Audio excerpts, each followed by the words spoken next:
नमस्कार, मैं हूं एस के अनिल। और आज के इस टॉपिक में हम डिस्कस करने वाले हैं सेकंड मैरिज के बारे में। आइए जानते हैं सेकंड मैरिज के लिए किन किन बातों का ध्यान रखते हुए फलादेश करते हैं। कस्पल इंटरलिंक थ्योरी के अंदर में जो प्रिडिक्शन है किसी भी इवेंट का, वो बहुत ही लॉजिकली और बहुत ही करेक्शंस के साथ जो है, परफेक्शंस के साथ जो है वो आप कर सकते हैं। तो मैं आपको बताऊं कि जो हिंदुस्तान में हिंदू मैरिज एक्ट है, उसमें दूसरी शादी जो है वो तभी हो सकती है जब पहले स्पाउस की डेथ हो जाए, तब वो दूसरी शादी हो सकती है, या लीगली डाइवोर्स हो जाए तब हो सकती है। तो आपको मैं आज बताऊंगा कि सेकंड मैरिज जो है वो किस तरीके से आपने प्रोमिसेस चेक करने होते हैं और किस प्रकार से आपको फलादेश करना होता है। तो जल्दी जल्दी आपको बता देते हैं, ज्यादा समय खराब नहीं करेंगे इसमें डिस्कशन में। देखिए, फर्स्ट हाउस का सब लॉर्ड वो फर्स्ट और सेकंड मैरिज दोनों को प्रॉमिस करना चाहिए, एटलीस्ट वो डिनाई नहीं करना चाहिए। फिर सेवेंथ हाउस जो कि मैरिज का मूल भाव है, वो मैरिज के लिए प्रॉमिस करे, एटलीस्ट उसको डिनाई ना करे, और उसकी कनेक्टिविटी नाइन्थ हाउस के सब लॉर्ड के साथ होनी चाहिए, चाहे नाइन्थ हाउस से होनी चाहिए। तो जो नाइन्थ हाउस है वो सेकंड मैरिज, यानी कि जो मल्टीपल हाउस है, किसी भी हाउस का थर्ड हाउस उसी हाउस का मल्टीपल हाउस होता है, हम सभी जानते हैं। तो यहाँ पे सेवेंथ का जो सब लॉर्ड है वो भी अपना रिलेशन नाइन्थ हाउस से स्टैब्लिश करेगा, और नाइन्थ हाउस का जो सब लॉर्ड है वो भी अपना रिलेशन जो है वो सेवेंथ से स्टैब्लिश करेगा, और वो अपने सब लॉर्ड के थ्रू फेवरेबल हाउसेस में जाएगा। ये तो सिंपल सी बात है। आइए सबसे पहले हम कोशिश करते हैं ये समझाने के लिए कि पहले सातवें और नवें घर का जो सब लॉर्ड है वो किस प्रकार से एक दूसरे के साथ अपना संबंध स्टैब्लिश कर सकते हैं। तो सबसे पहले जो है वो हम लेते हैं यहाँ पे, आप यहाँ पे देख पा रहे हैं।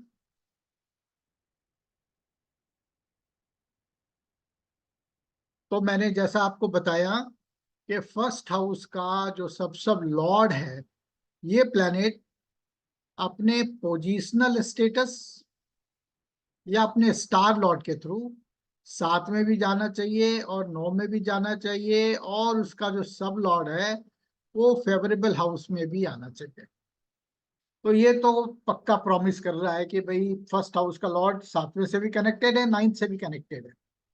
ये आप देखिए, ये जो 7, 9, 5 और 11 है, ये कैसे भी अपियर हो सकते हैं, यानी इन्वॉल्वमेंट और कमिटमेंट में है।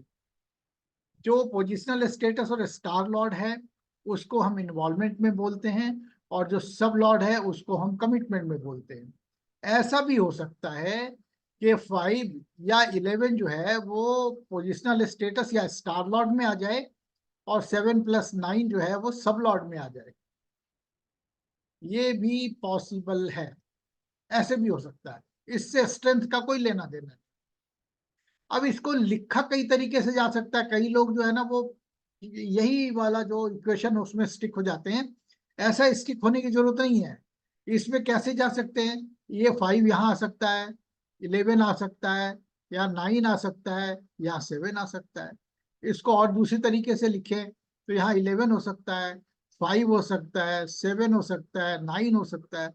यानी अदला बदली करके यही जो इक्वेशन है, यही जो कस्पल पोजीशंस हैं, ये कैसे भी इन्वॉल्वमेंट और कमिटमेंट में आ जाए, तो हम ये कहते हैं कि भाई ये जो है वो प्रॉमिस में आ गया। ठीक है ना। तो पहले घर के सब लॉर्ड ने अपना रिलेशन एस्टेब्लिश किया मैरिज के प्राइमरी हाउस से भी, और जो उसका मल्टीपल हाउस है, मैंने बोला ना किसी भी हाउस से थर्ड हाउस उसी हाउस को रिप्रेजेंट करता है, मल्टीपल उसके जो रूप है उसमें। अब यहाँ पे जो सेवेंथ हाउस का जो सब लॉर्ड है उसकी जिम्मेदारी है कि वो कम से कम डिनाई ना करे, और वो 9 के अंदर इन्वॉल्वमेंट करता है, और 11 में कमिट हो जाए, या 5 में कमिट हो जाए, या कोई भी फेवरेबल हाउस के अंदर आ जाए तो हम बोलेंगे कि इसने अपना रिलेशन 9th हाउस से स्टेब्लिश कर लिया। अब बारी आती है 9th हाउस के सब लॉर्ड की। ये 9th में जाकर के 5 या 11 दे सकता है, ये 9th में जाके 7 हो सकता है, ये 7 में जाके 9 हो सकता है, ये 11 में जाकर के 7 + 9 हो सकता है। यानी कि इसका भी रिलेशन जो है ना साइमल्टेनियसली ये 7th हाउस के साथ जा सकता है। अगर नहीं भी जाता है लेकिन उसको डिनाई नहीं करना चाहिए। कैसे डिनाई कर सकता है इसको भी एक बार देख लीजिए आप।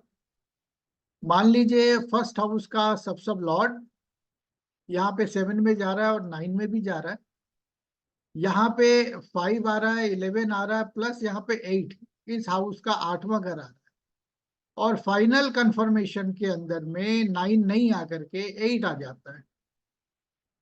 तो क्या हुआ, इसने जो 9th हाउस है उसको डिनाई कर दिया। ठीक है, ये भी आप देख सकते हो इस तरीके का। तो कोई भी डिनाई नहीं होना चाहिए। 7th हाउस का सब लॉर्ड भी यही वाला सेम इक्वेशन दे दे तो भी डिनाई हो जाएगा।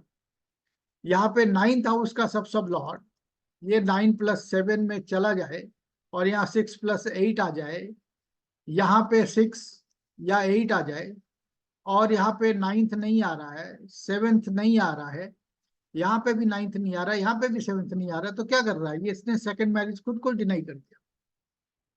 तो पक्के रूल में बोलेंगे अगर प्रॉमिस नहीं कर रहा है, अगर लिंकेजेस भी एस्टेब्लिश नहीं हो रहे हैं एक घर के दूसरे घर से, तो भी कोई दिक्कत नहीं है। लेकिन वो घटना उस हाउस के सब लॉर्ड के द्वारा डिनाई नहीं होनी चाहिए। ये पक्के रूल हैं, जो डिनाई हो गया वो घटित नहीं होगा। अब आ जाते हैं सीधे सीधे आपको, एक हमारे पास चार्ट आया है, इस चार्ट को हम पहले रेक्टिफाई करेंगे।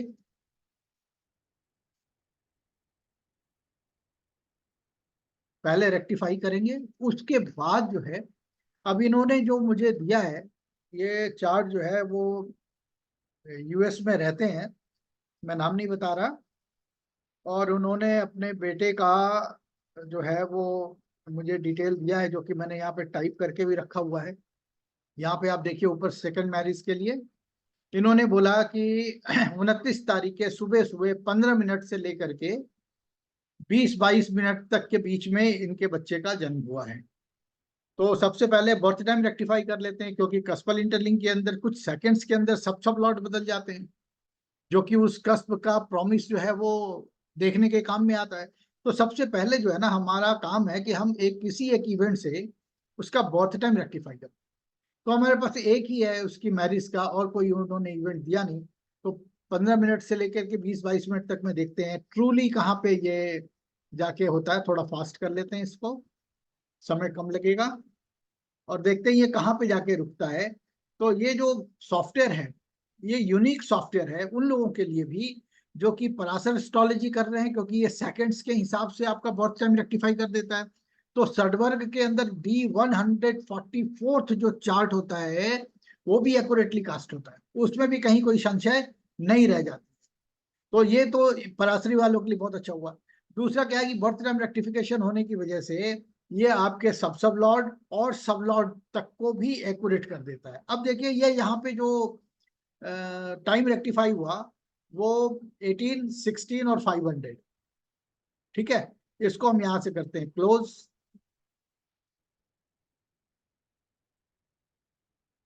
अपडेट करेंगे और सेव कर लेंगे। अब बर्थ टाइम रेक्टिफिकेशन जेनेटिक और 1710 में चलते हैं। इन्होंने जो अपने मून स्टार जो दिया है, इन्होंने जो मून स्टार दिया है वो आपको बता दूं कि मदर का मून स्टार जो है वो है इनका सन, और फादर का है वीनस, और इसकी एल्डर सिस्टर है उसका मून स्टार जो है वो भी सन है। फादर का वीनस, फादर का वीनस है, मदर का सन, और एल्डर सिस्टर का सन। ये इन्होंने जो है दिया है। अब आप देखिए यहाँ पे जो मून का प्राणा है वो 1710 से कनेक्ट नहीं हो रहा है। इसका मतलब यहाँ पे थोड़ा सा टाइम आपको और आगे ऊपर जा रहे थे तो ऊपर ही लेके जाना है।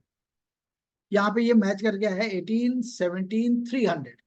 फिर आके इवेंट वेरीफाई कर लेते कि कहीं पे मैरिज वाला तो कोई गणित चेंज नहीं हो गया, गलत तो नहीं हो गया।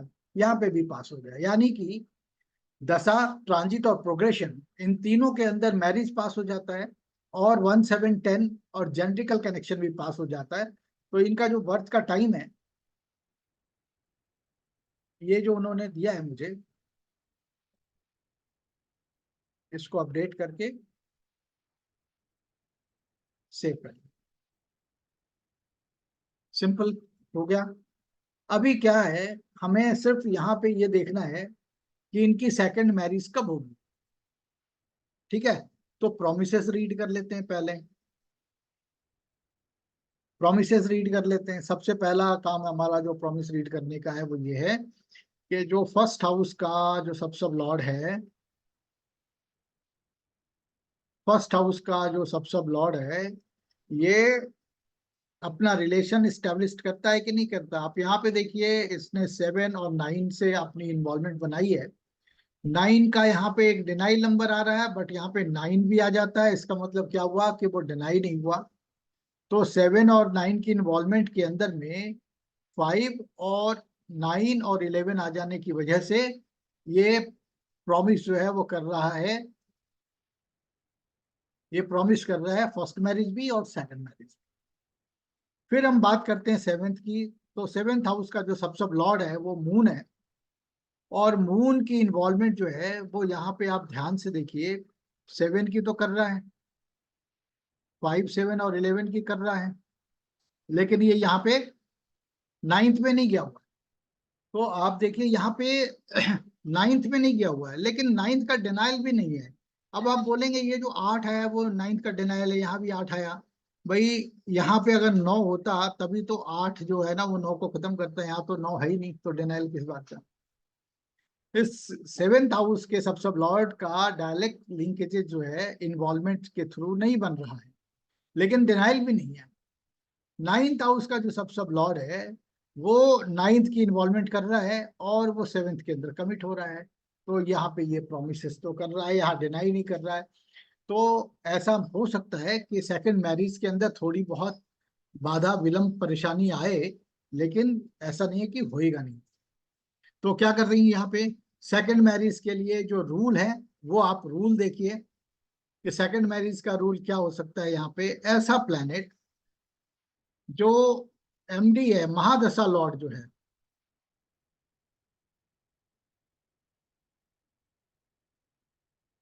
जो महादशा लॉर्ड है वो या तो फेवरेबल होगा या न्यूट्रल होगा, या तो फेवरेबल होगा या न्यूट्रल होगा। जो भुक्ति लॉर्ड है,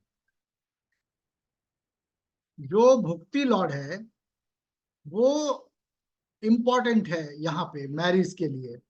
तो इसका रिलेशन जो है वो नाइन्थ हाउस के सब लॉर्ड से जरूर होना चाहिए, या वर्चुअल जो सब लॉर्ड है उससे होना चाहिए।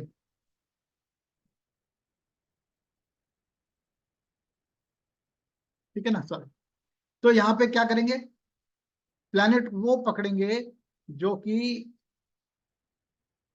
भुक्ति लॉर्ड बनने लायक है। तो देख लेते हैं यहाँ पे कौन सा प्लैनेट है जो अपने नाइन्थ हाउस के सब लॉर्ड के साथ अपना रिलेशन स्टेब्लिश कर रहा है, और फिर वो नाइन्थ की इन्वॉल्वमेंट में 5, 11 और या 7 जैसी चीजें दे रहे हैं। तो सबसे पहले लेते हैं सन। तो नाइन्थ हाउस का सब लॉर्ड क्या है, सैटर्न। तो सबसे पहले तो हम ले लेते हैं सैटर्न को कि ये तो बनेगा ही बनेगा, क्योंकि इसकी अगर इन्वॉल्वमेंट कमिटमेंट अगर आ रही है तो वो देगा मैरिज को। ठीक है, तो यहाँ पे आप देखिए नाइन्थ की इन्वॉल्वमेंट हो गई है, 11th की इन्वॉल्वमेंट है, 5 की इन्वॉल्वमेंट है, और ये 7 में कमिट हो रहा है ना। तो ये क्या बोल रहा है, ये परफेक्ट है। ये भुक्ति लॉर्ड बन सकता है, महादशा लॉर्ड तो बन ही सकता है, और ये आगे भी प्राणा भी बन सकता है। तो सैटर्न हो गया। सैटर्न का स्टार लॉर्ड कौन सा प्लैनेट है, वीनस। तो वीनस को आप देखिए, कि वीनस यहाँ पे 5 में है, 9 में है, 11 में है, यहाँ पे 5 है, 7 है, 11 है, यहाँ पे भी 7 है, यानी कि जो वीनस है वो भी सेकंड मैरिज के लिए बहुत बढ़िया है। उसके बाद हम बात करते हैं मून की, क्योंकि कोरूलिंग है। तो मून यहाँ पे आप देखिए कहीं पे भी नाइन्थ के अंदर अपियर नहीं हुआ है, ठीक है ना। तो मून जो है इसको हम हटा देंगे यहाँ से कि मून दशा में नहीं आएगा, ठीक है ना। मून दशा में नहीं आ सकता। उसके बाद और कौन सा ऐसा प्लैनेट है जिसका स्टार लॉर्ड या तो सैटर्न हो या वीनस हो, ठीक है। सातवें घर में कोई बैठा नहीं भावा में, तो वो प्लैनेट लेंगे जिसका स्टार जो है वो वीनस होगा। तो मून का था, मून हमने पहले हटा दिया क्योंकि मून में तो नाइन्थ हाउस ही नहीं है, ठीक है। ये महादशा लॉर्ड बन सकता है बट ये अंदर दशा में नहीं आएगा, ना तो भुक्ति, ना अंतरा, ना सूक्ष्म, ना प्राण। उसके बाद क्या करेंगे, सैटर्न देखते हैं। मार्स जो है वो सैटर्न के स्टार में है जो कि नाइन्थ हाउस का सबसे प्लॉट है। तो यहाँ पे मार्स को देख लेते हैं कि 9, 5 और 11 के अंदर इन्वॉल्वमेंट है, और 5, 9 और 7 के अंदर कमिटमेंट हो जाती है, फाइनल कंफर्मेशन में भी 6, 7 आ जाता है। तो हम क्या बोलेंगे कि यहाँ पे जो मार्स है वो भी मैरिज दे सकता है और वो भुक्ति लॉर्ड भी बन सकता है, करेक्ट। उसके बाद आते हैं मरकरी के अंदर। तो मरकरी जो है वो कहीं पे भी आपको नहीं दिख रहा है कि वो अपना रिलेशन जो है वो एस्टेब्लिश कर रहा है। अब आप देखो यहाँ पे जो मरकरी है ये राहु के सब में है, राहु के सब में है मरकरी। इट मीन्स कि राहु अगर सैटर्न के रिप्रेजेंट कर रहा है, सैटर्न को रिप्रेजेंट कर रहा है, तो यहाँ पे आप सैटर्न को भी एज्यूम कर सकते हैं। तो इस हिसाब से क्या बोलेंगे, यहाँ पे मरकरी भी मैरिज के लिए कैपेबल है, तो हम यहाँ लिख लेंगे मरकरी। उसके बाद बारी आती है जुपिटर की। जुपिटर का सब लॉर्ड जो है वो सैटर्न है, और वो 5 में है, 7 में है, 9 में है, 11 में है। यहाँ पे 11 में है, 5 में है, 9 में है, यहाँ पे फाइनल कंफर्मेशन में ही 9 है। तो ये जुपिटर जो है वो भी भुक्ति लॉर्ड भी बन सकता है और कहीं पे भी फिट हो सकता है दशाओं में। उसके बाद लेते हैं राहु को। तो राहु तो सैटर्न को ही रिप्रेजेंट कर रहा है, से 9th हाउस का जो सबसे लॉर्ड है, और वो 5 में है और 9 में है। सैटर्न जो है वो 9, 5 और 11 को रिप्रेजेंट करता है, सिग्निफाई करता है। उसके बाद वीनस है। वो वीनस जो है वो आप देखो यहाँ पे ये जो 8th हाउस आया हुआ है ये थोड़ा गड़बड़ है 9th को चलाने के लिए। यहाँ पे ना 9th को ये डिनाई करता है, लेकिन रूल के हिसाब से यहाँ पे 5 और 11 आया है। तो क्या है कि ये सपोर्ट तो कर रहा है। अब ये देखना है कि ये जो 9th हाउस यहाँ पे आ रहा है वो कितना स्ट्रांग है। अगर साइन लॉर्ड के थ्रू आ रहा है और ये 8 जो है वो सबसे लॉर्ड के थ्रू आ रहा है, तब उसको वो डिनाई कर सकता है। लेकिन ये 8 जो है वीनस का ये आ रहा है साइन लॉर्ड के थ्रू, जो कि बहुत वीक है। और यहाँ पे जो मार्स का जो आ रहा है वो सब लॉर्ड के थ्रू आ रहा है, जो कि बहुत स्ट्रांग है। तो खुल्लर सर ने बोला है कि राशि लॉर्ड से स्ट्रांग होता है स्टार लॉर्ड, स्टार लॉर्ड से स्ट्रांग होता है सब लॉर्ड, और सब लॉर्ड से स्ट्रांग होता है सब। तो अगर उसको हम जायजा लेके देखें तो हमें ऐसा लगता है कि ये जो है वो एक कंडीशनली हम इसको ले सकते हैं। उसके बाद बारी आती है केतु की। तो केतु रिप्रेजेंट करता है सन को। सन में कहीं भी 9th हाउस नहीं है, केतु में कहीं पे भी 9th हाउस नहीं है, यहाँ पे भी नहीं है। तो क्या होगा कि जो केतु है वो दशा में नहीं होगा। तो दशा में क्या मिला हमारे को, हमें दो प्लैनेट ऐसे मिले हैं जो कि डिनाई कर रहे हैं, मतलब वो अपनी दशा में शादी नहीं दे रहे हैं सेकंड मैरिज। क्योंकि सैटर्न है, वीनस है, जुपिटर है, मार्स है एंड मरकरी है, और यहाँ पे राहु भी था जिसको हम एक स्टार लगाएंगे ये बताने के लिए कि इसमें थोड़ा सा कंडीशन है। अब आके आप आगे देखो क्या दशा चल रही है अभी। तो राहु है, तो राहु तो एज ए दशा लॉर्ड बिल्कुल चल जाएगा, क्योंकि वो डिनाई तो नहीं कर रहा था। जुपिटर हमने लिया था भुक्ति में, ये चल जाएगा। अंतरा में सैटर्न है, ये चल जाएगा। ये मून नहीं चलेगा, यानी कि 13 मई 2024 तक तो मून अलाउ नहीं कर रहा। ठीक है। अब हम क्या करेंगे, बहुत सिंपल सा तरीका है। सबसे पहले चलते हैं प्रोग्रेशन में। प्रोग्रेशन का रूल क्या बोलता है कि जो आपके प्रोग्रेशन के अंदर जो को रूलिंग प्लैनेट है आपके एसेंडेंट के, वो नेटल चार्ट के अंदर मैरिज के लिए फेवरेबल होना चाहिए। तो यहाँ पे आप देखिए सारे के सारे प्लैनेट जो है ना फेवरेबल हैं। अब हमें देखने की बारी है कि क्या इस कुंडली के अंदर में ये जो राहु है प्रोग्रेस चार्ट के अंदर इंडिविजुअली, ये जो राहु जुपिटर सैटर्न है, क्या ये प्लैनेट यहाँ पे मैरिज दे रहे हैं? ठीक है। क्या करेंगे, राहु को देख लेते हैं। तो राहु जो है वो जुपिटर वीनस मार्स है, राहु को यहाँ पे पीएस नहीं है। तो जुपिटर वीनस और मार्स, ये प्लैनेट यहाँ पे मैरिज दे रहे हैं। तो नाइन्थ के अंदर अपियरेंस है, मार्स की हो गई है, जुपिटर की हो गई है, वीनस की हो गई है। अब फिफ्थ हाउस के अंदर देखिए राहु जो है ना वो तो नहीं, लेकिन मार्स आ रहा है। ठीक है, मार्स आ रहा है यहाँ पे, लेकिन ये 1-2 दिन में यहाँ से ये हट जाएगा। उसके बाद बारी आती है आपकी केतु की। तो केतु क्या रिप्रेजेंट कर रहा है यहाँ पे, मून और सैटर्न। 5वें घर के अंदर सैटर्न आया हुआ है, 11वें घर के अंदर मून आया हुआ है। तो राहु तो यहाँ पे पास हो गया। जुपिटर को देखिए, जुपिटर और मार्स आ गया, क्योंकि जुपिटर को पीएस है और अपनी स्टार में है, तो यहाँ पे आपको पीएस देखने की भी जरूरत नहीं थी। तो जुपिटर और मार्स देखिए, तो नाइन्थ हाउस के अंदर जो है वो यहाँ पे जुपिटर आया हुआ है, मार्स भी है। फिफ्थ हाउस के अंदर आप देखिए यहाँ पे मार्स आया हुआ है, 11वेंथ हाउस के अंदर यहाँ पे जुपिटर आया हुआ है, ये भी पास हो गया। सैटर्न को लेते हैं। जो सैटर्न है वो मार्स और केतु में है, यहाँ पे सैटर्न को पीएस नहीं है। तो और केतु क्या है, केतु जो है वो मून एंड सैटर्न है। तो मार्स जो है वो आपको देखिए कहीं पे आ रहा है, तो मार्स जो है वो नाइन्थ हाउस के अंदर मार्स आया हुआ है। ठीक है नहीं। और केतु रिप्रेजेंट करता है मून एंड सैटर्न को, वो आपके 11वें घर में आए हुए हैं, बस हो गया। तो यहाँ पे आप देख पा रहे हो कि ये प्रोग्रेस चार्ट के अंदर तो ये पास है, कोई ऐसा दिक्कत तो नहीं नजर आया कहीं पे भी। और आप नाइन्थ हाउस के कोरूलिंग को भी चेक कर सकते हो। Mars, mercury, Jupiter, Venus, Saturn, Venus, यहाँ पे कहीं पे भी केतु नहीं आ रहा, जो कि नेटल के अंदर गड़बड़ था। ठीक है ना। तो आप 12 जो, ये बिल्कुल ठीक है। अब हमें ट्रांजिट के अंदर लेना है, तो ट्रांजिट चार्ट खोल लेते हैं 15 तारीख का। 15 मई 2024। ठीक है। और रात को 23 बजे का कर लेते हैं। अब आप देखो कि सबसे पहले राहु कहाँ ट्रांजिट कर रहे हैं। ये ऐसे ही प्लैनेट के साइन स्टार सब वो सब पे हैं, जो कि बिल्कुल ओके है। आपकी कुंडली में कोई परेशानी नहीं, केतु में कहीं भी नहीं है।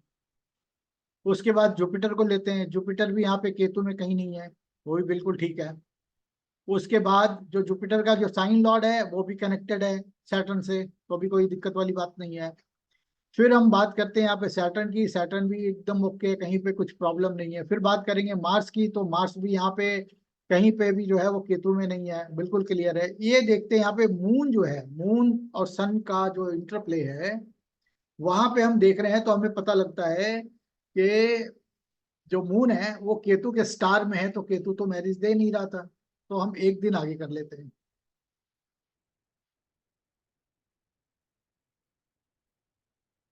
निकल गया। अब आप ध्यान से देखो, क्या तारीख आई, 16। तो यहाँ पे 16 तारीख तक बिल्कुल ठीक है, क्योंकि जुपिटर और सैटर्न है यहाँ पे, बिल्कुल ठीक है। सन के कोरूलिंग में एक मून आया हुआ, तो कुछ घंटे में निकल जाएगा ये। मून के कोरूलिंग में कहीं भी केतु नहीं है, राहु में कहीं भी नहीं है, सैटर्न में कहीं नहीं है। ठीक है। तो ये जो चीजें हैं ये आपको देखनी है कि सबके सब जगह पे ये पास होना चाहिए। अब इन्होंने पूछा ही आज है, तो आपको लगता है कि आज जो है वो 9 तारीख है और 16 तारीख को शादी हो जाएगी? नहीं ना।